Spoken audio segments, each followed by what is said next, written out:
பண்ண முடியும் அப்படிங்கிற கான்ஃபிடென்ட் இருக்குது. அதுக்கு காரணம் வந்து லேபர் வந்து என் கூட 20 வருஷமா யாரெல்லாம் டிராவல் பண்ணாங்களோ அவங்க இன்னைக்கும் என் கூட இருக்காங்க அப்படிங்கிறத ரீசன்.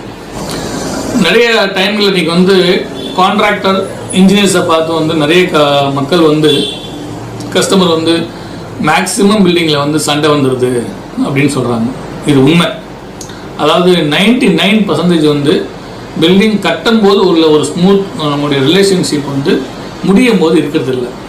ஸோ இதில் வந்து நான் வந்து என்னை ஒரு ப்ரௌடாக கூட சொல்லுவேன். நிறைய இடங்களில் நாங்கள் வந்து விட்டு கொடுத்துட்டு வந்திருக்கோம். அதாவது எல்லா இடத்துலையும் சொல்ல முடியாது. ஒரு 95% வந்து நான் பரவாயில்ல சரி போட்டும் அப்படின்னு விட்டு கொடுத்து வந்துடும்.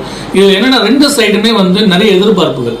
அதாவது ஒரு பில்டிங் வந்து கான்ட்ராக்டர்கிட்ட கொடுத்துட்டோம்னு சொன்னால் அது என்ன ஸ்பெசிஃபிகேஷன் இருக்குதோ அந்த இது இருக்குதான்னு பாருங்கள். உதாரணத்துக்கு எங்கெல்லாம் அவங்க வந்து ஒரு கஸ்டமர் வந்து ஒரு கான்ட்ராக்டரோட ஒரு பிரச்சனை பண்ணுவாங்கன்னு சொன்னால் ஒரு 5000 லிட்டரில் வந்து ஒரு டேங்க் பண்ண சொல்கிறாங்க. அங்கே குழி தோண்டும் போது பார்த்தா